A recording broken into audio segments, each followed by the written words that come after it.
Hello and welcome to Weekly Open. I'm Brian here with Cred and Don today, and we are brought to you by FTX. Go to weeklyopen.com/FTX where you can trade directly from one asset to the other super easily on the mobile app via FTX. Trade with zero fees, track your portfolio while you're at it, do all the good things you've known and loved about FTX for a very long time. Do it all at weeklyopen.com/FTX. Thanks to them for being our partners for Weekly Open. Once again, weeklyopen.com/FTX. Let's get to the show. Gentlemen, Cred, you're on the left. How you doing? First of all, my political affiliations aren't relevant to the show, so I don't know why you bring that up. Second of all, the app advert, and it's a wonderful app, you should get it. The price of Bitcoin on that app is 20K. I'm just wondering, is that some sort of like warning, omen, Illuminati signaling mechanism for where the bottom might come in, or just a dated bit of... I don't like to think of it that way. Don, what are your thoughts? Are we going to 20K? Yeah. Okay, it's show's over. Show's over. We'll see, but I mean, I'm more bearish than bullish here, which I mean might be a bottom signal for all I care, but yeah, looking pretty rough. Yeah, it's not the best. How are you personally doing? I also care about you, not just your thoughts on the charts. I'm actually excellent. I've been doing a lot of sports, lots of free time. It's been good. Love it.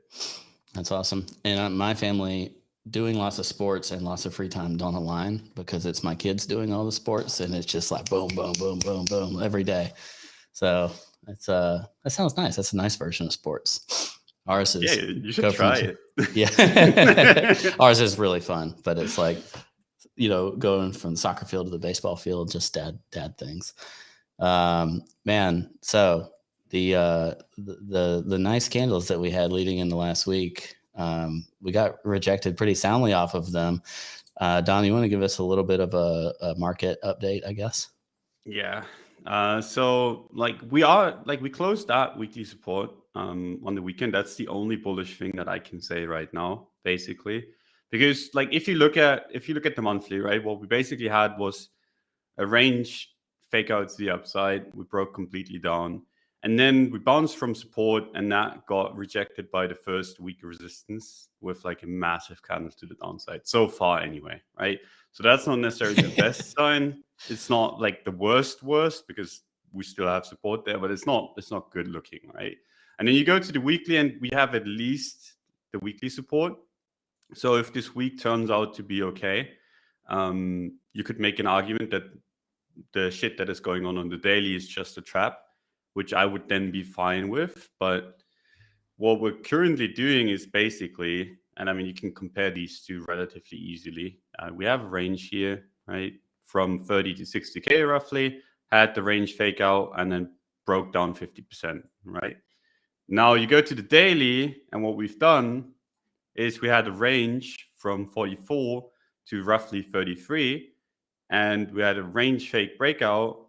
And now you can kind of get where I'm getting at, because that just sucks. We've had that before, went down 50%. Obviously, that was on the weekly time frame. This is on the daily time frame, so you wouldn't expect a 50% drawdown, not necessarily anyway. But it's one of the signals in crypto that has been the most accurate for me anyway. These kind of range breakouts that don't materialize into anything, pretty much the most bearish thing you can get. And that's why I've been on the bearish side of things. And yeah, if you're I think it makes sense to kind of target the range low, which is 33, 34K. And the chart would look very, very bad at that level too, is what this yes. It doesn't really get much, that's the problem, right? The chart looks bad no matter where it goes, because if we go to 33, 34, that's a support that we've been testing a bunch of times already. And then that just looks like 6K did back in 2018, right? If you remember back, we basically had a support that got tested over and over and over and over again. And at some point it broke, right? I and love how you still have the actual 6K level on your chart. It's still there. I mean, I'm pretty sure I removed it in between, but yeah, I've made this argument a couple times. So if we go back there, we could easily bounce, but at some point you'd expect it to break, right? And that's why my 20K comment is it is a joke. But I mean, if we go back there, and then have like a shitty bounce, then you can kind of start suspecting that we might go to like 25, 24, like something in that range. But I mean, what a bunch of people are betting on, which I don't really like to, but I get where they're coming from, is basically this trend line, which held pretty nicely from the bottom, made us break out. The problem is, in my opinion, that this is basically one pattern, right? And the pattern failed, right? Like it broke out and didn't have any follow through. So in that instance, most often you would expect it's the same as like if this was a horizontal breakout. If it comes back, you'd expect it to overshoot in the other direction as well. So like even if you want to bet on this trend line, I would make it like below the trend line. So I would expect it to actually undershoot it, even if it does play out the way that you want it to. So yeah, for me, like nothing really bullish on the daily. Like I said, the weekly has a little bit of promise, but that is like, given how shitty the daily looks, I don't think it makes much sense to buy the dip there. It's just a waiting game. Like if you're super, super bullish, I think you want to wait throughout this week, see if we have any strength. And if that plays out, then you can get on the bullish side of things again. If not, you're going to be happy that you're out. That's basically my view. That's exciting. Yeah, I'm sorry. No, it's fine. I don't disagree with anything you said. I think especially like if you don't have that appetite for the breakout to the upside, like there must be more of an appetite or more, I guess, liquidity, if you will, on the lower end where people are going to get scared and, you know, force the price further in that direction. Duquan's certainly not saving us. Cred, I'm kind of curious, what are your thoughts on this whole thing? Like somebody said yesterday that it reminds them, I think it was Jeebus, it reminds them a lot of kind of the 2018 ICOs buying other ICOs type of thing. Do you think this type of narrative can actually work? The single buyer as the pivotal player to move the price up? I think it definitely can work, but it works as a product of your timing in the market in general versus the thing itself driving price. So if you know, the comparison people make is with Sailor doing the same thing, and the analogy was this is like Sailor 2.0, and there's going to lead to similar price increases, etc. The issue is Sailor was doing it like at relatively low prices and early in the cycle, and he had all these like fundamental macro tailwinds, if you will, and then he was the catalyst that really set it off, right? You had a pile of fireworks there already, and he was just the match, right? More so than the single entity single-handedly driving the whole thing throughout its entire duration. I don't really agree with that analogy in this case, because the fundamental stuff, if you will, whatever you want to call it, macro headwinds, valuations, the environment, doesn't really matter. Just even cyclically, we're not in the same place. So expecting it to have the same impact doesn't really stand to scrutiny.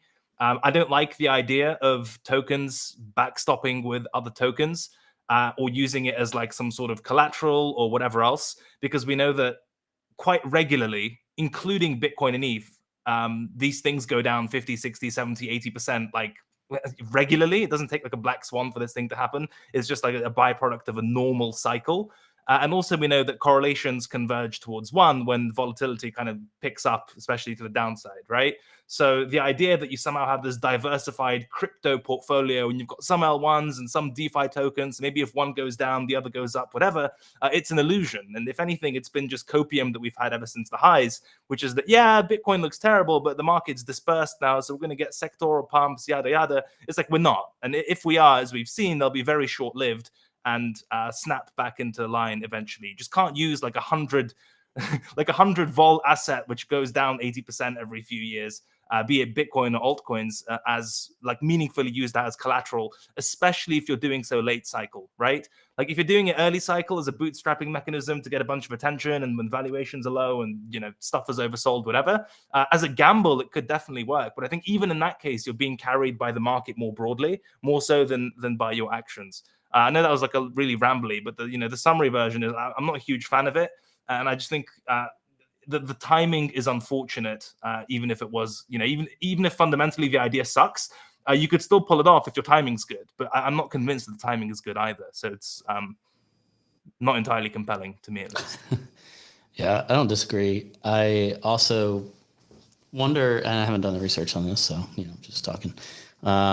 At what point does the collateralization via Bitcoin start not working very well? Like if the price goes down, because to your point about it being late cycle, does it actually provide inherent risks to the way Luna stable backing works, or is there even fear of it? Right, it doesn't actually even have to break the pay; it just has to provide fear of it or force them to pause their program because they just need a whole different type of strategy or backing if Bitcoin is not providing the strength that they're anticipating. I wonder what kind of stress testing exists on something like this, because worldwide historically pegging one thing while trying to force it with collateral of another thing isn't the best strategy for consistency. Like pegs love to break. That's like the classic manipulative trader example. Yeah, I mean, Don is an expert on pegging, so I'll leave this in.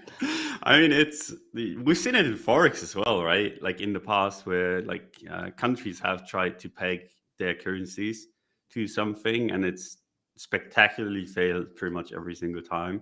Every single time that I can remember anyway. So when it's a crypto asset that's existed for like a year and a half, then it's probably going to work. Exactly. It's such a good idea, right? Yeah. And Don made a good point on like another podcast, which was essentially that in crypto, if there's a systemic risk that could exist, it's quite often that the market will poke and try it out, right? These things, like BitMEX was an amazing example. That's the example he used, and just in general, the market quite regularly, I've used that word a lot, but it does like to test these things. Like we've been talking to Sam on our podcast. His whole thing was when we had the COVID crash, a lot of crypto businesses and crypto models and valuation models or whatever just fundamentally didn't have a way of dealing with their business, or they simply weren't functional or operational at those types of low prices. And so you end up getting like a lot of forced selling because price just goes to a point where whatever reasonable, even worst case expectations people have, they get surpassed. And then, it's kind of full on blown panic mode. I mean, it's great for traders, but for, fundamentally, the 50 IQ take, without getting into peg mechanisms or whatever, is that trying to, like, something that's 100 vol, like 100 vol assets that regularly go down like 80% every few years probably isn't a good basis for anything which starts with the word stable. It's like those two things just don't really go together.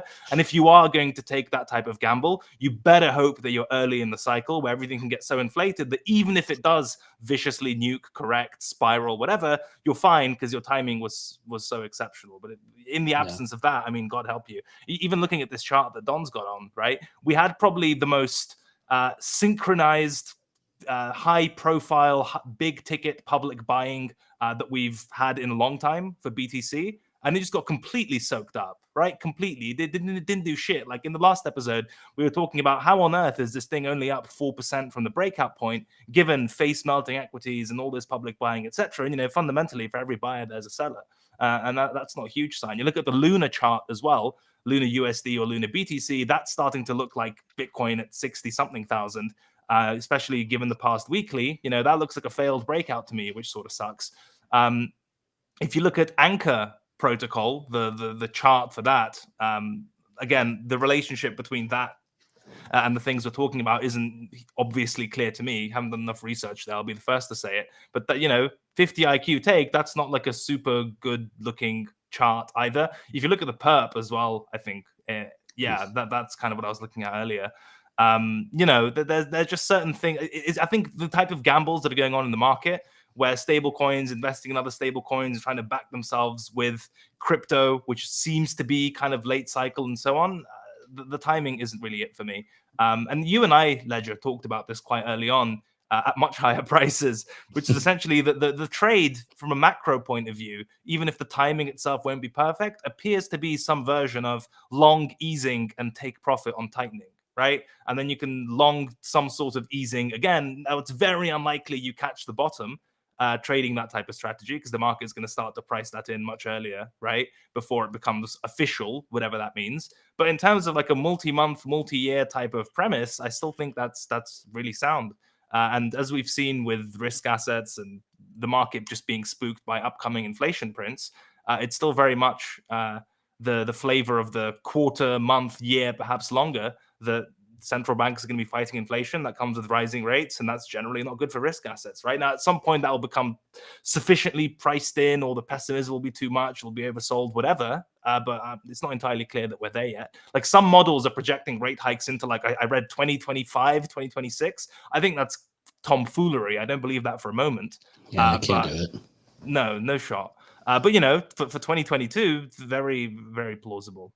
Quite rambly there, but I just think the market, it says something about the strength or lack thereof of the market when you have on its face quite a compelling fundamental narrative of a lot of Bitcoin public buying and altcoins which do stuff, and big ticket buys of both Bitcoin, altcoin, etc. Then you look at the charts and all these buys just getting completely soaked up. I think that's the reasonable 50 IQ take, is that you had a golden, like a silver plate to show strength, and you didn't show it. So what am I supposed to infer from that? Yeah, to your point, the tightening cycle is just beginning. And it's these are two things, right? There's you can change rates, and you can actually provide or reduce liquidity in the market itself. Like, literally, the Fed is buying or the Fed is selling type stuff. And for years, the Fed was buying, and now the Fed is at least talking about selling. I can't remember if they've actually started QT or not.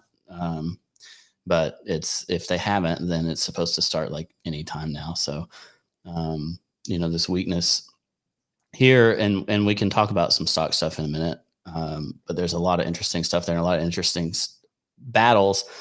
Some against like fundamentally pretty bullish things like the ETH merge that I would like to discuss. But before we do, Don, there are a couple of things, or for both of you, that I just wanted to highlight in terms of what my, kind of a trend following version of the chart looks like relative to what y'all were talking about. And, it does end up pretty similar, where you flip a faster moving average, but then fail it. So like there wasn't, the strength above the 20 week. And that's, again, not the best of signals, like if you want to go back down to something like this, obviously that was COVID. But this time we'll have a different excuse for why we nuked. And then ETH is very similar. And what concerns me a little bit about ETH is the way that faster trend line moves on this weekly chart is a little smoother than what we saw on Bitcoin. ETH BTC is at the top of the range and still looks okay. So this is kind of my one thing that's getting me trapped, to be honest, because I'm still personally kind of excited about ETH BTC and potential upside. My fear is it's going to be one of those things where it's like ETH at 3K, Bitcoin at 30K, or ETH at 2,500 and Bitcoin at 25K. So it's like, yay, ETH BTC is at 0.1 and I'm still losing my shirt,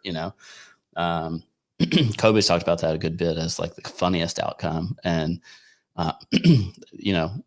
we've seen that happen quite a bit. So that from a trend following perspective, that's got me a little bit shook. And then the only other note I would make is, I guess technically, we could still chop around, get as low as say 2,800 on ETH, and we don't really have that much room on Bitcoin, which is a problem. Like a 10% move and you're making lower lows on the weekly, which would be super problematic. Yeah, that's rough. I've got a similar trend following cluster. I call them the moving average memes or boom moving averages, but they are good, right? Especially when they line up with other things. I know I talk about them cynically, but I do think there's signal there.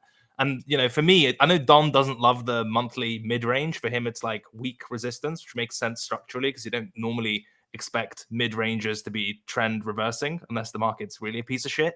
But looking at my chart, I don't need to bring it up because it's more or less the same thing. There was Bitcoin resistance at like 44 to 47K, which is that monthly kind of box cluster thing that Don had. And then I've got the 21 weekly, 50 weekly, 200 daily. They were all clustered around 45 to 47K. And it just looks like a textbook kind of smack, like we were talking about last week, right? The mean reversion target was essentially met, and then the market just gets completely sold into, which isn't like, looks like a bearish retest more than anything. And it didn't help that we had very similar structure. Sorry, go on. This looks just like 2018. You know, we did that so many times in 2018.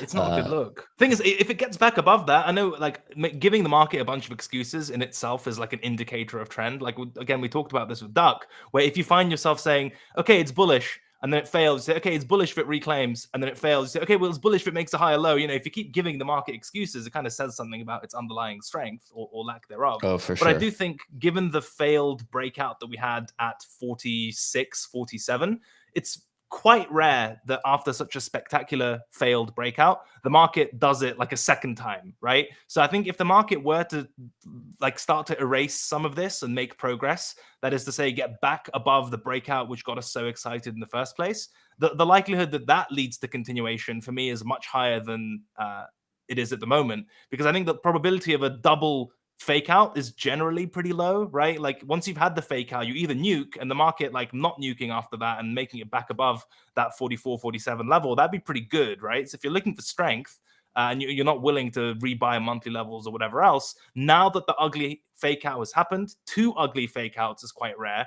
So I think that might be, you know, if that sets up whenever it may be, that may be worth gambling on. But in the interim, I mean, yeah, look, a lot of the stuff hits reversion target. Solana hit resistance and dropped like 30%.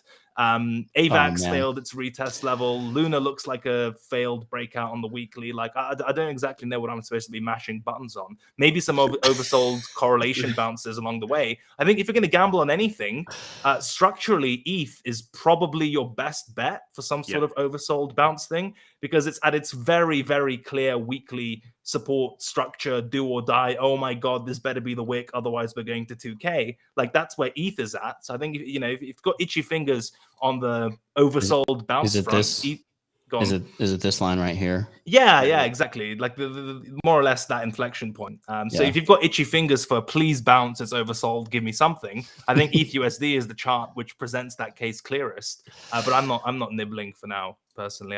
I caught like a completely insignificant part of this rally, and I was thinking, oh, this is going to break out and go without me. Thankfully it didn't, and I'm not really fishing for higher lows at the moment. But I think if you were, ETH is short term the spot for it. The Solana one really got me, man, because this is the one where I was so convicted between somewhere in the 80s up to 125, maybe. We tried to warn him, Don. We tried. No, it did all of it. I nailed it, except for I didn't trade it well. Did you rebuy the bottom of the box? I did. Right. Here. I played it from 87 to, and then I took profit a couple times in here, but I didn't play it all the way to 125. Certainly didn't play it to here, but then I did short 130 something. So like I got this incredible short and sold it at like 125 maybe. So it's like I played it from here to here because I was kind of afraid of it using the big short from 130 to 125 featuring ledger status. That's my point. It's like I got nice entries on both sides of it. I just played such a tiny portion of the trend, but honestly, this was screaming just because it fails just like the same as the other. It's just more exaggerated. It was screaming just to dump hard off of that. And maybe it chops around now and the easy trade's over. And I know, Don, this is going to make you sad, but I'm going to go to an hourly chart. That's all right. He's never seen this many candlesticks in his life. Specifically, I've been kind of watching this on Ethereum because one, we do this, whatever. This is kind of the opposite, right? The fake breakdown, push up. And I've just had this line on that low because just for fun. But when we then dance around that area but can't get above it, and then the fake breakout, this one right here is to the same point but on a much smaller time frame that you were talking about with the daily on Bitcoin, is such a terrible signal. And I was in pretty good shape on this, and then I got tricked that it was going to do the whole like, screw it, we're not going to break down, so we break up. And then now I'm sitting here bag holding spot, like wanting this, just push it back up to my 3,200 entries. Look, you've got some good support at the volume bars, right? That's always a good sign. Yeah, but this is, I think the reason that it's worth kind of digging into an hourly candle or something like that, or a 4-hour candle, is because you're gonna see those like shorter term emotions. Because what people are trying to determine is, hey, is it over? Do I need to capitulate? Do I need to be out of here? And like, how are they feeling hour by hour, day by day, as they're trying to make those decisions, while at the same time you're at this kind of pivotal moment of failed rebound areas on the higher time frame. So I think they help you think about it in a little more detail and find out, like, is it more likely that we're gonna just all of a sudden find our buyers because the last capitulators and weekends sold and bloop, off you go? Or are we more likely to get, like in my scenario, somebody that decided to buy the dip and then it's like, oh, it's dipping more, and do you capitulate and see like that test, especially of these round numbers? We talk about it on the upside, like, the round number makes sense in terms of what to hit. Well, it makes sense to wash out below it too, because that's yes, not a place where people want to lose a level that they're comfy with. So if we were bullish to 3K from 2,500, then it's kind of reasonable that we at least kind of, to your point, Don, push down through it. And it wouldn't surprise me if we had some kind of temporary bottom somewhere with a spike below 3K on ETH and whatever that means on BTC, because below of 40K basically. Yeah, that makes sense. It's below the round number.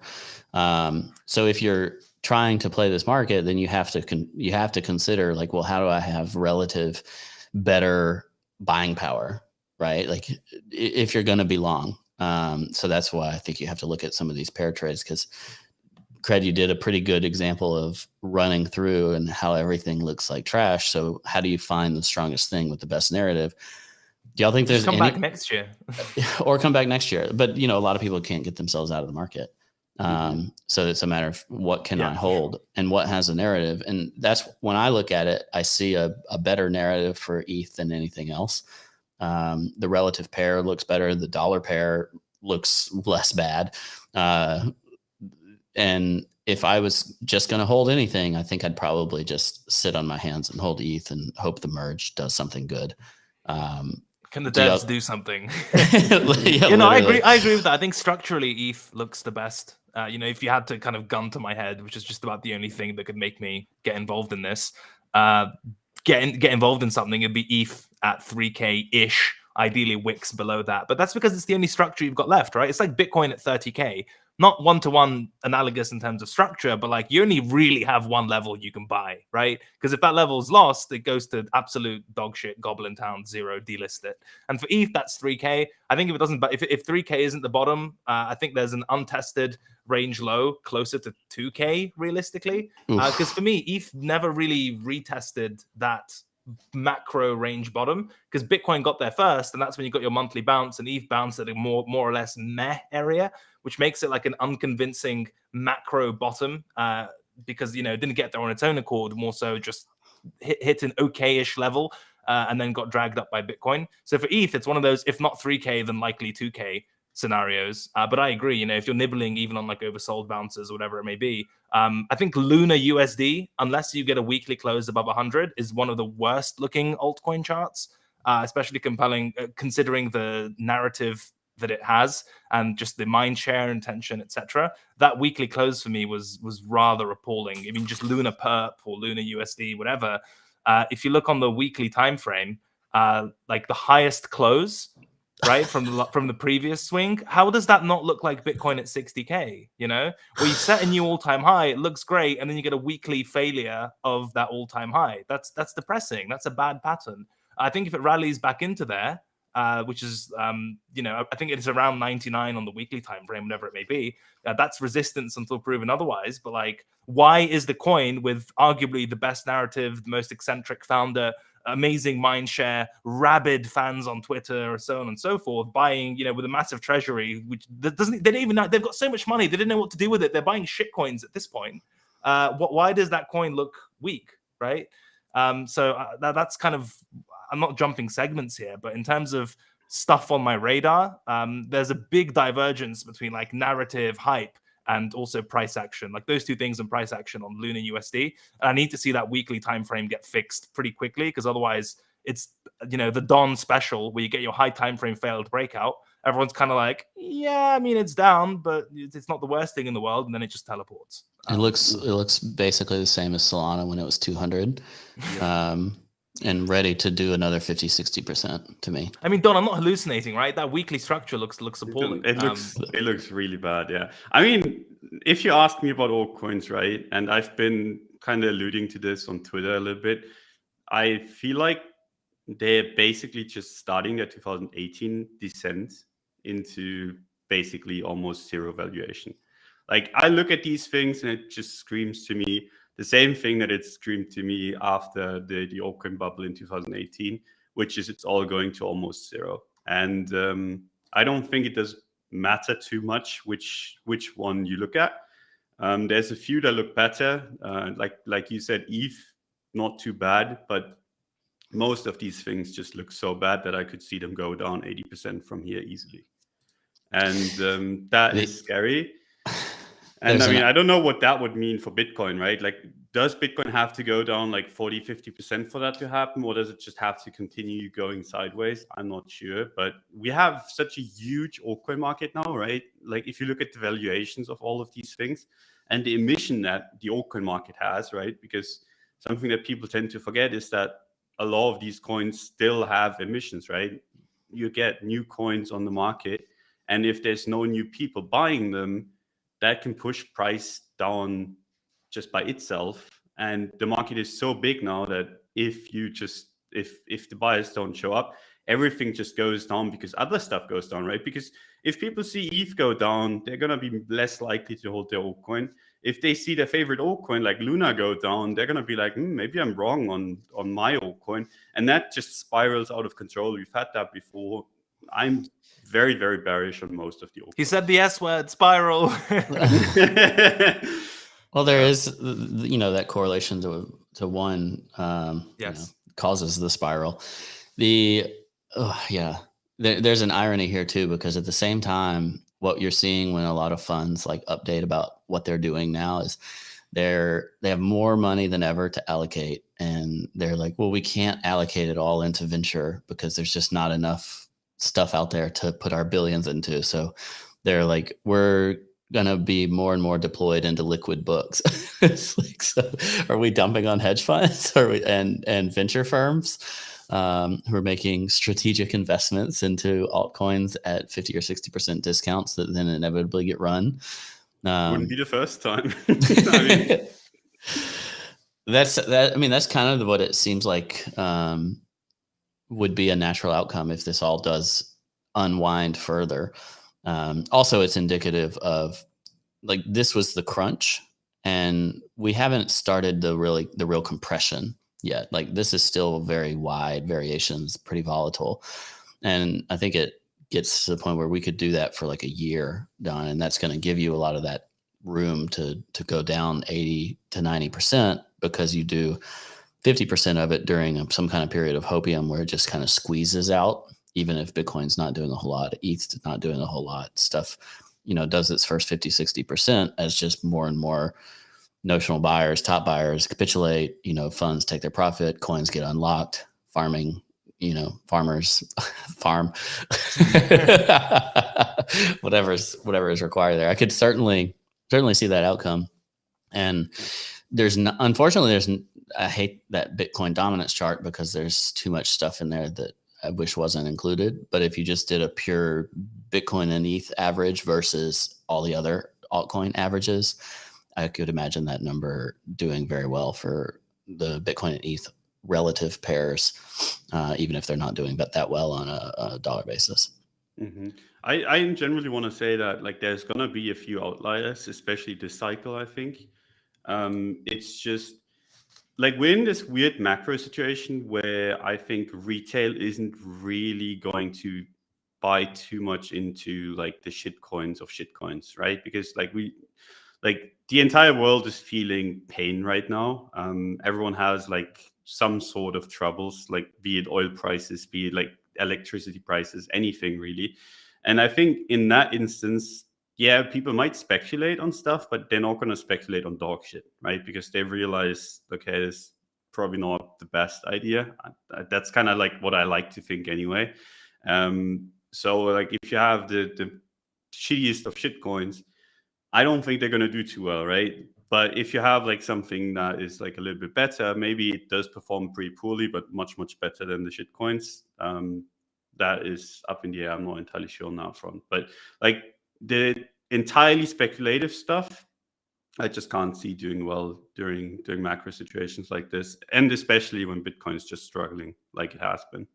So should we LARP on the macro situation a little bit, since it's the only thing that can be our saving grace, is if it turns around. Yes. So the Dixie sitting here at 100, obviously tremendous strength. This is, I mean, this is why we don't go up, right? Because we go up a lot during these periods. We go down during these periods. We did say one of those charts was bluffing, right? BTC USD strength and Yeah, dollar strength. Like, I we guess did. we got And- our answer. Well, this is where I'm personally torn. So if I look at the indexes, like they have tons of room that they could go down. But what I'm fascinated by is that this has run a ton and things haven't gone down that much. You know what I mean? The bond market looks like, I mean, it's incredible. Keyboard Monkey was selling pudgy penguins because he was worried about the bond market. I was like really excited about that. Like that macro correlation maximum, you know? So yields are screaming higher. This is all kind of, I don't know, man. But these have run a ton. So mean reversion on this type of stuff, you would think could coincide with other stuff like starting to turn around. But then you go look at this chart and it just looks like, no, it's just that they're right and these are wrong and they need time to catch up, you know?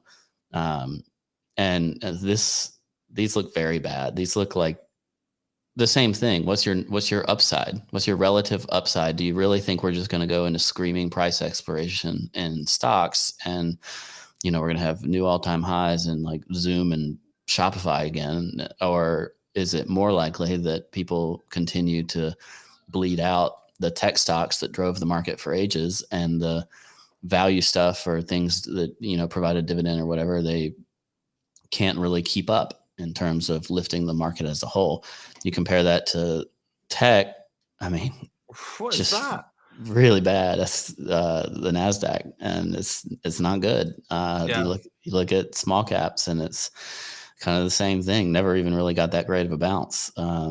Like a bunch of lower high looking charts, right? It is. Which is one of the scenarios we contemplated last week. Because, you know, I think it was like 4% off the all-time high when on the S&P when we spoke. And it was like, dude, if you're going to get like a stretched lower high type of scenario, that's kind of what it's going to look like, right? Where it comes very close enough to maybe make you reconsider and then shows weakness. That sort of looks to be the case at the moment. I think TA on SPY especially and stuff is generally a bit meh. But as far really as like big picture market structure goes, I don't see why similar rules wouldn't apply, right? And what's interesting is, even though these are not that far off the top, if you know, hear stories from people that are out there, they're just feeling completely wrecked because they were like, I just need to be dollar cost averaging in stocks forever during this period. And like now they're in pain, you know. These COVID bounces retraced completely. This is always one of my favorite ones to look at. Jesus.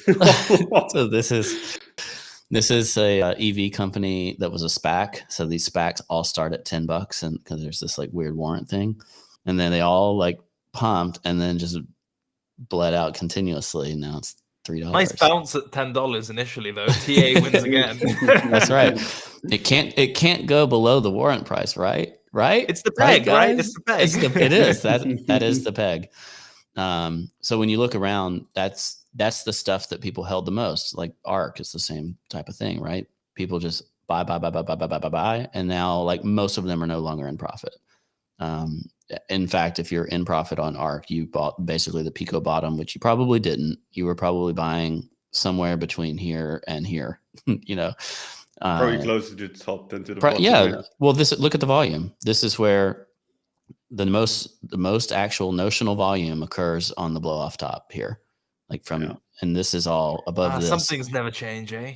Like that's the blow off. This is the distribution. Like this is, you know, a bunch of TA guys saying there's some classic, you know, TA out there. And then this is this grind down, and maybe it's going to capitulate. Maybe it's a relative value. Now, I don't know. It doesn't look like it's going to an all-time high. I know that. Like, I don't think you're going to get rich quick on anything out here at the moment. The thing What's is, your worst case scenario? After your point, I think we should cover like what our doomer disaster scenario is, so we can bear hard into some sort of bottom. That's the only way to do it. Like I'm trying mega hard. support, and then I'm we do trying our really worst hard. case scenario. That'll work really well. No, but what I wanted to say is that if you look at the indices, right? Like if you look at SPY or whatever, it does like look like it's just started, right? If you look at it, like that's the thing, right? It's not like it's that we're 3 years into the bear market. It doesn't even look like it's entered the bear market yet, right? And crypto is down 50% across the board. And I wonder, like, if this turns bad, where does it go, and how low does crypto go, right? And I mean, I'm not saying it will turn bad, but like if you think about like both scenarios, right? Like the good one is, okay, we just turn around and the S&P just drags us up. And I think we're all in agreement that if the S&P makes a new all-time high, crypto is going to go up as well. But what happens if this is just the lower high and we actually disappear on the S&P or on like the NASDAQ or on all of these? Like, what do you guys think? How low? Like, season, how low can obviously. those go? I think they can go very low. Like, what if we have kind of this? Look at this. You know, like we talk about the Dixie and like, oh my gosh, it is mooned. What if it goes to 120? What if it goes to 160? That's unlikely, but that's your doom scenario, right? Like it takes a decade to make new highs in index. Look at this in relative comparison, right? People are in pain right here. It feels bad to laugh, but like structurally, it's just absurd, isn't it? Yeah, it's hilarious. Versus, I mean, look back here, right? And you're like, okay, well, we just had this whole thing. We can't do that again. Well, look, 2000 to 2002, recover, crappy breakout, and then go right back to the lows in 2009. Now, this was like one of the worst economic times ever. But to say it's not possible is not a fair treatment of the argument. It is completely possible to go right back to like this level, for example. And that's where you're, you know, if you want me to, you know, get bullish about moving average type stuff, you could see a scenario where your moving average and your price converge, and that's your recessionary environment. And, you know, we're trying to talk doom scenarios. Minus 50% is the type of thing that happens in a recession. Jesus Christ. I don't want to think about that because then crypto is at zero. That's why, you know. Yeah, that's why I we're take talking Don's about point. Yeah, if this is like a proper bear market, you know, equities get hammered type of thing, then you know, crypto is already at its final support ever, and this thing's barely gotten moving. Then yeah, that's not great. For what it's worth, I think 6K structural analogies aren't the worst, which is to say that this 30K structure on BTC, it's treated us very well, right? Like it was good. It absorbed all the China complete nuke FUD, etc. It's been kind to us in that regard. It's been a good range low on the recent move lower. So it survived kind of, you know, China de-risking. It then survived like rates, macro nuke. If that level goes, it's lights out. Okay, no. Well, yes, but in terms of technical structure, I don't see why a kind of, you know, the typical 30 to 45, whatever it is, % decline from the break of a multi-year range low, why that would be out of the question. Now, if that were to happen while, like, look, the point is that the stocks and markets being a real piece of shit, that's an added headwind, right? Like, if that didn't exist and crypto broke 30K, like a multi-year high time frame range low, I'd still be super bearish, right? Because I'm like, this sucks unless it's a deviation, massive capitulation follows, whatever. But normally you don't fade those types of structures. So I think having macro be crap just compounds that case, whereby if you get a break for range low, oh, and by the way, it's not just like crypto-specific weakness or some market structure idiosyncrasy. It's just like it's just being added on top by the big picture. I didn't see why a 30 to 40-ish% decline from that is out of the cards. That's my worst case scenario, which is a real 30K breakdown, which doesn't end up as some sort of deviation or whatever. I'm looking at anywhere between 10 and 20, for BTC. Oof. See, I'm a buyer. I'm a buyer here. Like I'm 20K, 22, 23. I don't care. I think you get run over. Well, I could. I mean, it could be. But it's a good buy still. It it's either good buy or it's goodbye, It's one of those. All right. Dynasty, goodbye or goodbye is our show title. Yeah. Look, if you have a long crypto thesis, which is the idea that Bitcoin and ETH A are going to survive and B set new all-time highs, then those are cheap prices, quote unquote, provided you can eat shit for a while and you've got the patience for it, right? So that's always something to bear in mind. I think that strictly applies to altcoins.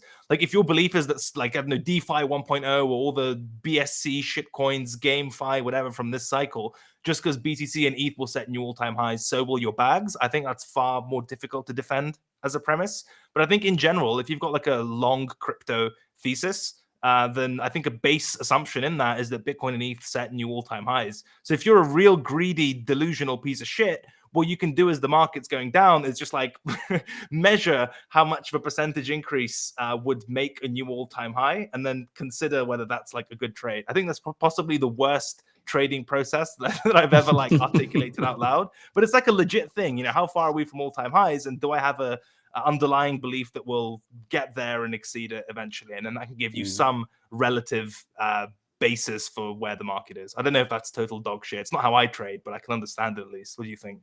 Yeah, I mean, I agree with what you said. I think 14K is the worst case scenario. That's we go back to 3K level back in 2018, 2019. I think 14K is as low as I could see it. I'd be surprised if we got there. And I think the 20K level that you said, Ledger, is actually one that probably does bounce it quite a bit. It's just a question of, is that bottom or not? If we get there, right?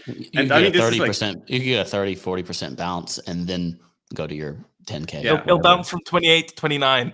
And this is the hyper bear target, in us speaking, right? It's not we're saying, okay, it's going to 14K, because I mean, I know people are going to take it that way.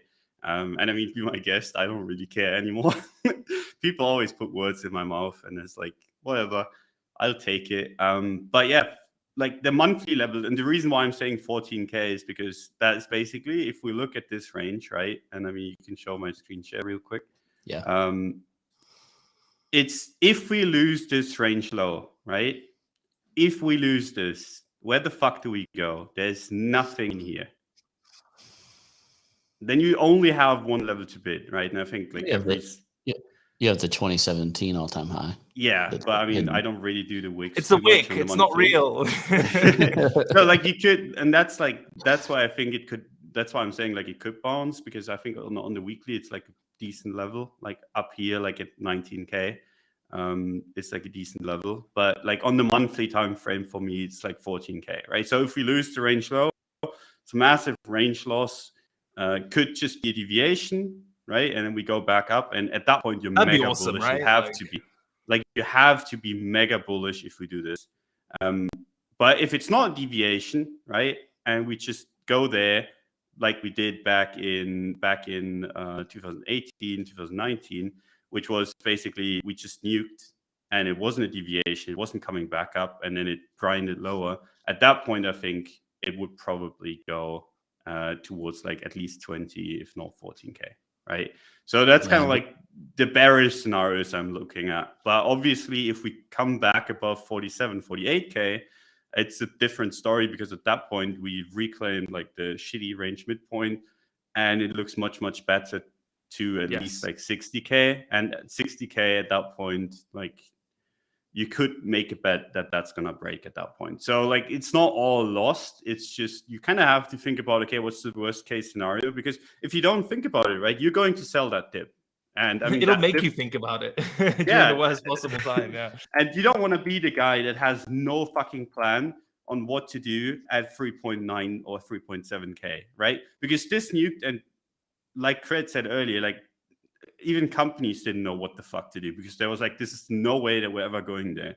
And you don't want to be in that position, because if you don't think about it before it happens, you're not going to be in the mindset to actually take advantage of it if it does happen, even if there's only a 5% chance that it does happen, right? And that's like my kind of 14K kind of scenario. Is like, I don't think there's more than a 5% chance that that does happen. But if it does happen, it's the buy of lifetime. It's going to look really fucking shit if we get there, right? We're all going to be sweating, all going to be sitting at the computer like shaking while pressing the buy button. All 5 of us still in crypto at that time. And it's going to be fucking terrifying. And that's why you want to have this kind of like mapped out before. Like, that's why Ledger has like his 20K level in his head, because he's like, okay, I'm just going to buy it. He's just going to buy it. You need to shut off your brain and be like, I made this plan. I know what to do if it does happen. And then you do it. And if you don't, you're going to get fucked. Ledger, where is the 200 weekly? Because I know you've got that as like a long-term. That's what was giving me that conviction. Was that the level? Is that where it was? I thought it was lower than that. Well, this is what happens in bear markets. It goes up to meet the price. So that's not too bad then. We can survive that. So this is my this is what I would hope for in that scenario. Like if we did it.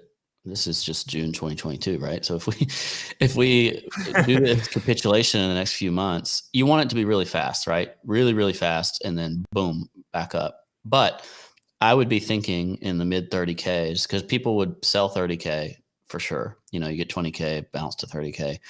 I would be looking kind of at this actual previous levels and then see, do we do the 6K treatment there, right? Do we blast through it? Like that's full 2019 kind of thing. That would be my hard decision, because this is the first time, if I get that, that's the first time I could hold BTC in a long time and think, if I just wait it out, I got a 10X in here and I can like take efficient tax treatment for it. I can not stare at the charts. I can, live a life instead of active trade, absolutely everything. And then I can use smaller amounts of money to do other things like with altcoins and stuff. But like the core of your wealth can be tied up in something that you have high conviction that it can have pull multiples. So I'm very comfy with that 20K buy. The question is, do you say, screw that, we're going to do the whole thing, and you go for the Don pain and you're like, you end up bag holding it 50%, even though it's a generational buy in its own right, because there was like some other push down. That is possible, but I don't think I'm going to make that trade. Like, I think my brain is going to say, I'm going to buy here and wherever it meets that price. And then I'll probably sweat it out for a couple days, then feel pretty good. And then I'll get really nervous when it comes back up into resistance, and then have to make a decision to bag hold it, sell it, wait for something else. And I'll probably have to base it off lower time frames, but I will buy it. I just know I will buy it. Doesn't matter. I mean, that's the Cred special, right? Where you catch the pico bottom of a massive macro nuke, you sell the first level of resistance and feel like an absolute god because you snipe the bottom and snipe the top, and then it like triples and you're just not on board. But in general, the way those types of bottoms often work is that there is the bottom, like the actual wick and lowest traded price. And then very often, because the price action there is like so inefficient, it'll fill back a lot of that wick and give you some sort of higher low or a longer period of trading around where that low took place, even if it's not to the dollar. And that allows you to reposition, even if you took profit on like the first type of oversold bounce. So it's a good time to be active on like low to medium timeframes, because more often than not, it won't just be like the wick, okay, teleports up. It'll often snap back somewhat to give you a stab at a higher low, or trading around where the wick or the extreme took place. To that point, that's 36% off the COVID candle on the next weekly. So it makes Can you imagine altcoins when it looks like that? Like, so that's what I probably would be trading like mad through those weeks when we know the capitulations happened. I've done that before with at least some success. What I run into is then I get nervous. So then this is the part where you say, now I'm like, all right, these are still good prices, and this is what your cost basis ends up being for your like efficient tax treatment type of hold. It should be in there. If you're going to carry that same, I have big conviction in crypto, you're active trading the crap out of it for a month. And then you figure out like, what am I going to hold for the next year or 2 years or 3 years? Because this is where you're making that positional statement. And at some point you just have to grow a pair and say, this is why I'm in this market. It's to get this kind of pricing. I'm going to sit here and I'm going to hold it and I'm going to win. So if we did something like that again, where you had this massive capitulation, I think you trade throughout all this. You know, you try to win during that if that's your skill. Or you don't trade at all, right? I think that's the Yeah. other option, is that you buy it and then you don't consider any of this shit like, oh, it's the first level of resistance. What if it reacts and then goes down and there's a higher low? But what if it then reclaims? That's just how I would play it during these candles. I think the two obvious choices are you either very actively trade it to see if you can get like a good price for a basis for the things you talk about, or you buy it and you fuck off, right? And you let it chop, or you let it come back, you let it make the higher low, you let it find resistance. But ultimately, you're betting on the type of resolution that we saw following that bottom, right? That it was a bit grindy, it was a bit wicky, but ultimately, you know, you got away scot-free. I think the being in the middle of those is worst case. I think you either got to commit to the price action, or you buy what you think is the bottom, and then you let the market really invalidate you, or do nothing. You know? Yeah. The question is like, if it's like, okay, there's my bottom, and then it's like, oh crap. You know, like that's like weeks of it retesting your entry, right? That's terrifying. It's so much more difficult than it looks on the chart. It looks very obvious in hindsight. So you have to remember these moments and then figure out, how can I emotionally handle these, and what do I do? Like, what's my process? And, you know, God forbid it doesn't then obey this magic green line that I've said is going to be my, you know, standard bearer for the last 5 years. If it doesn't do that, then it's dawn territory. And it's like, now it spikes here and retests it. And now I'm questioning, like, am I going full dawn mode on this? And you have to make those decisions. Those are emotional decisions in combination with practical lines on a chart that you have to coincide to turn into your capacity to buy, your capacity to hold, your capacity to trade. And that's where traders made. That's where you find out what you're made of, and if you can make it. Or, you know, you go all in too soon and get liquidated and you're out forever. And that's the one situation that you want to avoid, because we don't know exactly what's going to happen. We just know that there's these, you know, various probabilities of what we want to do and how we want to handle it, and what do we do from there. Yeah. One other caveat to all of this is, if no matter what, if we're 20K, 12K, whatever, I think that something's probably breaking in the legacy market in that scenario. And one of the highest convictions things I have is that we just are unwilling in our leadership as a country to just let stuff go. So I think the burr will be on pretty quickly, and it will turn into a generational buy, as long as you find that conviction somewhere, you know? Yeah, I like that. I mean, I think in general, like that's the thing that markets have been doing in the last 2 years, is like, if they can break, they break, right? Like, that's the one thing that they've actually done. Like, you look across all markets, you look at oil, you look at everything. Like, that's the one thing that's been consistent. That's what makes me like a little bit scared of the Luna stuff, just because like we're in this kind of time period where everything breaks that can break. So why not the stock market? Yeah, and I mean, if the stock market breaks, it's gonna be like oil, right? Where it goes like to prices where you think like, what the fuck, and then it goes back to infinity, probably. I'm just waiting for the headline that Donald thinks stocks going negative. You know, I mean, just like oil. The 2022 Open, you can think about this in hindsight, is incredible. A generational top at the very beginning of the year. Merry Christmas. All right, y'all probably have meetings. We got to go. Hopefully we have spawned some kind of short-term bottom. Oh yeah, this was rough. This was really rough. Like, from the outset all the way to the end. Like, yeah. All right. Someone's got to do it. That's right. We're here for y'all. Just remember that. Don't forget us when this price goes up. But we appreciate you being here. We just want you to consider all scenarios. One scenario is that you can go to weeklyopen.com/FTX and download the app and capitulate and connect that to your bank. Where'd it go? There it is. Go to weeklylimit.com/FTX. Trade there directly from one asset to the other. Track your portfolio as it goes down for the next 2 years. Thanks so much for being with us. We'll catch you later.